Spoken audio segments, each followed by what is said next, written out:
भुसावळात चोरीच्या 3 दुचाकी जप्त, एकाला अटक, एक फरार. 2,10,000चा मुद्देमाल हस्तगत. स्थानिक गुन्हे शाखेची कारवाई. भुसावळ शहरातील इराणी मोहल्ला परिसरात लपवून ठेवलेल्या चोरीच्या 3 दुचाकी वाहनांचा भुसावळ बाजारपेठ पोलीस ठाणे व जळगाव स्थानिक गुन्हे शाखेच्या संयुक्त पथकाने पर्दाफाश करत तब्बल 2,10,000 रुपये किमतीचा मुद्देमाल जप्त केला. या प्रकरणात एक संशयिताला अटक करण्यात आली असून दुसरा आरोपी फरार आहे. दिनांक 6 एप्रिल 2026 रोजी सकाळी सुमारे 11 वाजता स्थानिक गुन्हे शाखेचे पोलीस उपनिरीक्षक रवी नरवाळे यांच्या मार्गदर्शनाखाली पथक इराणी मोहल्ला रजा टावर परिसरात पेट्रोलिंग करत होते. यावेळी एका घराच्या आडोशाला संशयास्पद अवस्थेत उभ्या असलेल्या 3 मोटरसायकली आढळून आल्या. संबंधित वाहनांच्या मालकांचा शोध घेतला असता कोणीही समोर आले नाही.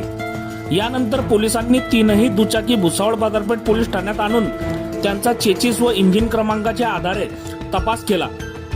तपासादरम्यान या 3 मोटरसायकली अनुक्रमे मुक्ताईनगर चोपडा व तोफखाना अहिल्यानगर पोलीस ठाण्यात दाखल चोरीच्या गुन्ह्यातील असल्याचे निष्पन्न झाले.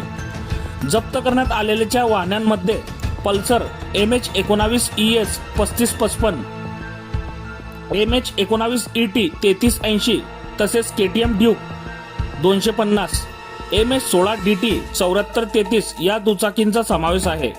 या प्रकरणात हसन अली उर्फ आशू नियाज अली इराणी राहणार इराणी मोहल्ला भुसावळ याला अटक करण्यात आली असून सलमान अली हुजूर अली इराणी हा आरोपी फरार आहे.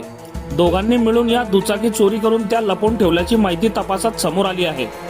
सदर कारवाई जिल्हा पोलीस अधीक्षक डॉक्टर महेश्वर रेड्डी, अपर पोलीस अधीक्षक अशोक नकाते, उपविभागीय पोलीस अधिकारी केदार बारबोले, गुन्हे शाखेचे वरिष्ठ पोलीस निरीक्षक राहुल गायकवाड तसेच बाजारपेठ पोलीस ठाण्याचे निरीक्षक राहुल वाघ यांच्या मार्गदर्शनाखाली ही कारवाई करण्यात आली. PSI रवी नरवाळे, पोलीस कर्मचारी गोपाल गवाळे, उमाकांत पाटील, विकास सातदिवे, प्रशांत परदेशी, राहुल वानखेडे तसेच बाजारपेठ गुन्हे शाखेचे भूषण चौधरी, योगेश माळी, प्रशांत सोनार आदींचा सहभाग घेतला. दरम्यान जप्त केलेल्या दुचाकींचा पुढील तपास सुरू असून फरार आरोपींचा शोध पोलीस घेत आहेत. बघत रहा MH19 न्यूज. मुख्य संपादक श्रीकांत वानखेडे सोबत ब्युरो चीफ जोएब सय्यद, जळगाव जिल्हा, महाराष्ट्र.